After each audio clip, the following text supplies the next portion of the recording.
You've been chasing meaning your whole life, and you still haven't found it. What if I told you that's because you've been looking in completely the wrong place?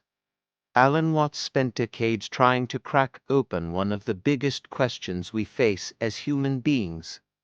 Not through religion, not through science, but through a lens that most of us in the West have never even considered. And what he discovered might completely change how you see your own existence. Now, before we go any further, I need you to understand something. This isn't about self-help. This isn't about fixing yourself or becoming a better version of you. In fact, Watts would probably say that entire way of thinking is part of the problem. Because the search for meaning, the endless hunt for purpose, might be the very thing keeping you from actually experiencing life. So let's talk about what Watts actually believed. And more importantly, why it matters to you right now, in this moment, as you're watching this. Alan Watts was a philosopher who died back in 1973, but his ideas are more relevant today than ever. He grew up in England, got heavily into Eastern philosophy, became an Episcopal priest, then left the church to teach and write about consciousness, existence, and what it means to be alive. He didn't fit into any neat category. He wasn't fully Eastern, wasn't fully Western. He was something in between. And that's exactly what made his perspective so powerful. Here's the thing about most of us. We walk through life with this deep feeling that something is missing. We set goals. We chase achievements. We think if we just get that job, that relationship, that amount of money, then finally, we'll feel complete. We'll feel like life makes sense. But then we get those things, and the feeling doesn't last. So we set new goals. And the cycle continues. Watts looked at this pattern and said, hold on. What if the entire framework is wrong? What if life isn't a problem that needs solving? What if existence isn't a test you're supposed to pass? Let me explain what he meant by that. In Western culture, we're obsessed with progress. Everything is about moving forward, achieving more, becoming better. We treat life like it's a journey from point A to point B. Like we're supposed to be heading somewhere. And if we're not heading somewhere, if we're just existing, then we feel like we're wasting time. We feel guilty, anxious, like we're falling behind. But Watts said this is a fundamental misunderstanding of what life actually. Life isn't a journey. It's not a story with a beginning, middle, and end where you're supposed to accomplish something before the credits roll. Life is more like music. You don't listen to a symphony to get to the end. You don't dance to arrive at a particular spot on the floor. The point of music is the music itself. The point of dancing is the dancing itself.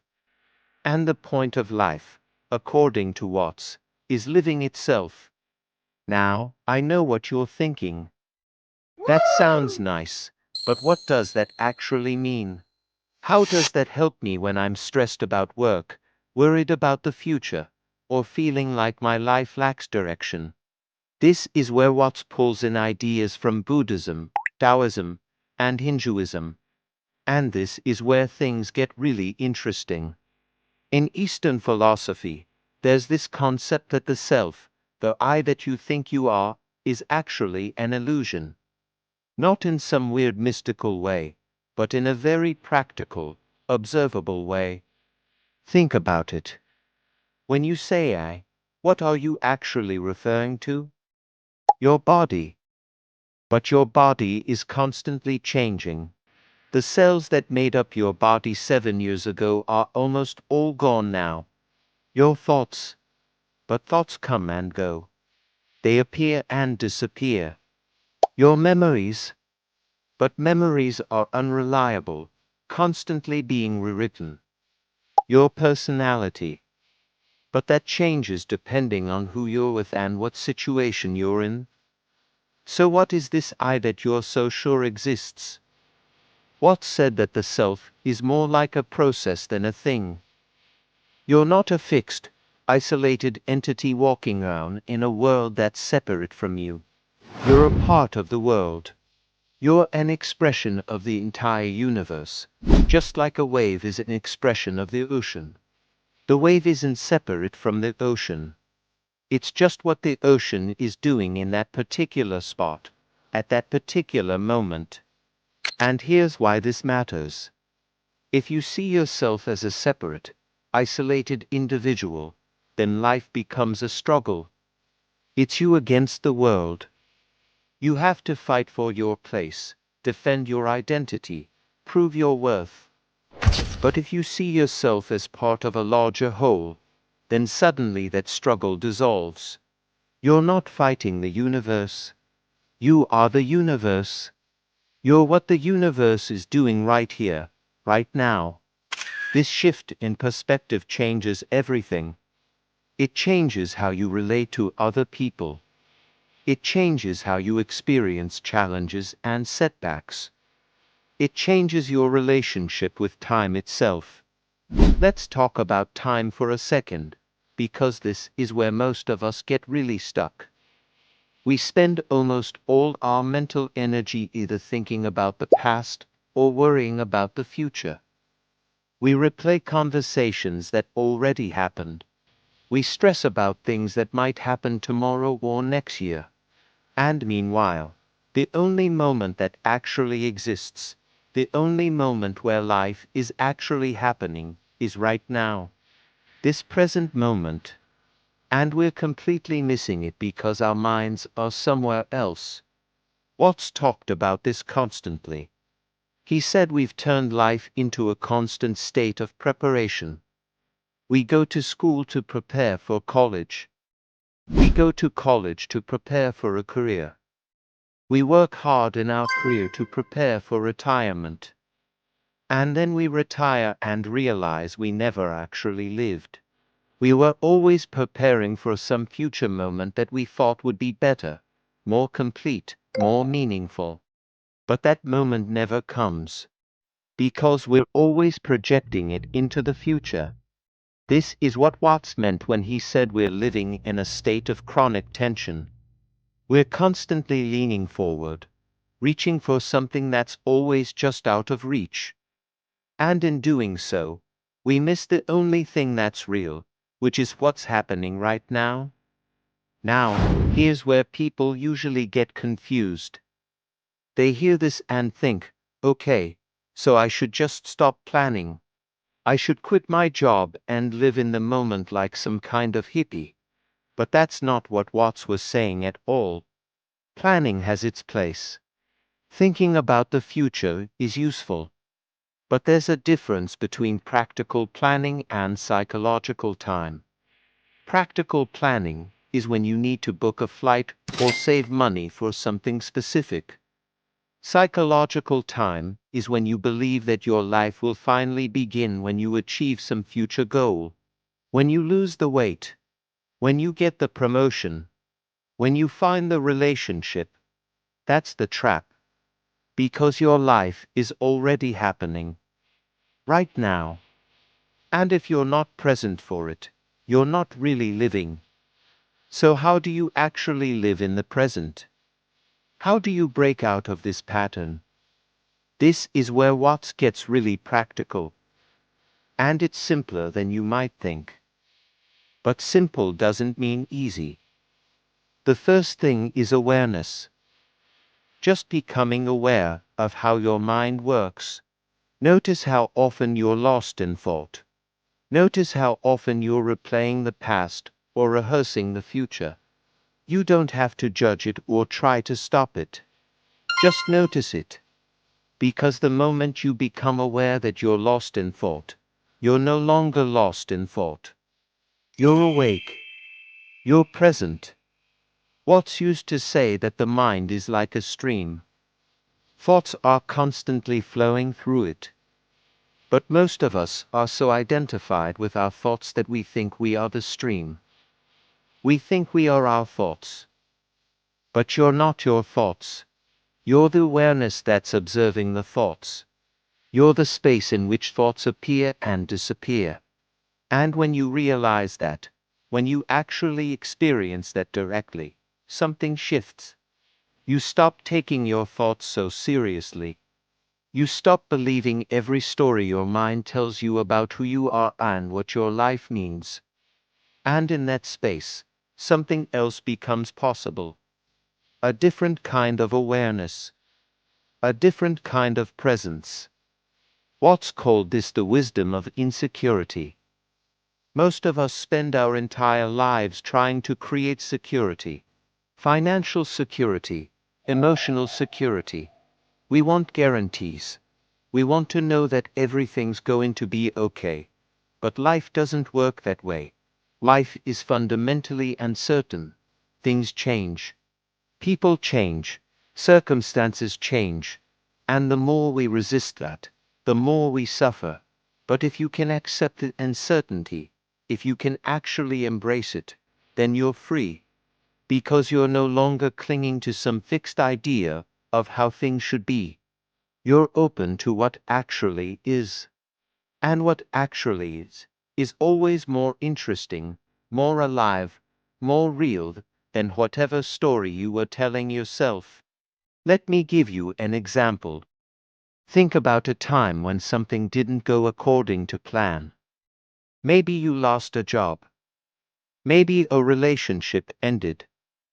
Maybe something you worked hard for fell apart. In that moment, it probably felt terrible.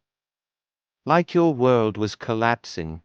But then, looking back, you might realize that thing had to fall apart for something better to emerge. A new opportunity appeared. You learned something crucial about yourself. You met someone important. The thing you thought was a disaster was actually a turning point. Watts would say that's how life works. It's not linear. It's not predictable. It doesn't follow your plans. But it's always unfolding in ways that are more creative, more dynamic than anything you could have planned. The problem is, we're so attached to our plans, so attached to control, that we can't see the opportunities that are right in front of us. So what does meaning actually look like in this framework? If life isn't about achieving goals or fulfilling some grand purpose, then where does meaning come from? This is the beautiful part of Watts' philosophy. Meaning isn't something you create. It's not something you have to manufacture through effort or willpower. Meaning is something you discover. It's already here. It's already present, and the simple fact of existence itself. Think about a child playing. They're not playing to achieve something. They're not trying to get somewhere. They're just playing. And in that play, there's total absorption. Total presence. That's meaning. Not meaning as an abstract concept, but meaning as a lived experience. Or think about a moment when you were completely present. Maybe you were watching a sunset, or listening to music, or having a deep conversation with someone you love. In those moments, you weren't thinking about meaning. You weren't asking yourself if your life had purpose. You were just there. Fully there. And in that fullness, there was a sense of rightness. A sense of being exactly where you needed to be. That's what Watts is pointing to. Meaning isn't something you find by searching for it. It emerges naturally when you stop searching and start paying attention. Now, let's get into something even deeper. The unity of consciousness and the world. This is one of Watts' most radical ideas, and it directly challenges how most of us think about reality. We usually think of consciousness as something inside our heads. All of it is happening in awareness. There is no way to step outside of consciousness to verify that there is a world independent of it. Not because the world doesn't exist, but because consciousness and world arise together. They're inseparable. Watts used to give this analogy. He'd say, you don't have a body. You are a body. And you don't have a consciousness. You are consciousness. And consciousness isn't inside the body. The body is an appearance in consciousness. It's a shift in perspective that completely changes how you relate to existence. When you realize this, you stop feeling like a stranger in the world. You stop feeling like you're a separate observer looking at a reality that's outside of you. You realize that you're intimately connected to everything. You're not in the universe. You are the universe. You're what the universe is doing in this particular place, at this particular time. And that brings us to one of the most important questions. If all of this is true, if life is just an unfolding process and meaning is found in presence, then what are we supposed to do? How are we supposed to live? Watts would say, you don't have to do anything. Not in the sense of being passive or lazy, but in the sense of releasing the compulsion to constantly improve yourself, fix yourself, or become someone different. You're already complete. You're already whole. The search for completeness is what creates the feeling of incompleteness. But here's the paradox. When you stop trying to change yourself, change happens naturally.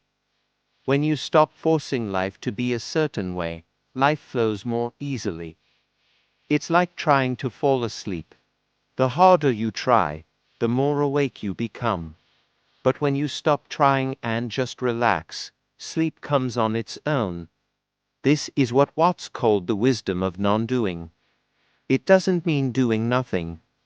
It means acting without force. Moving with life instead of against it. Responding to what's actually happening, instead of what you think should be happening. Let me bring this back to your actual life. Right now. Today. How does this philosophy translate into something you can actually use? Start with this. For the next few days, pay attention to how much time you spend lost in thought. Not judging it. Just noticing it. Notice when you're replaying the past.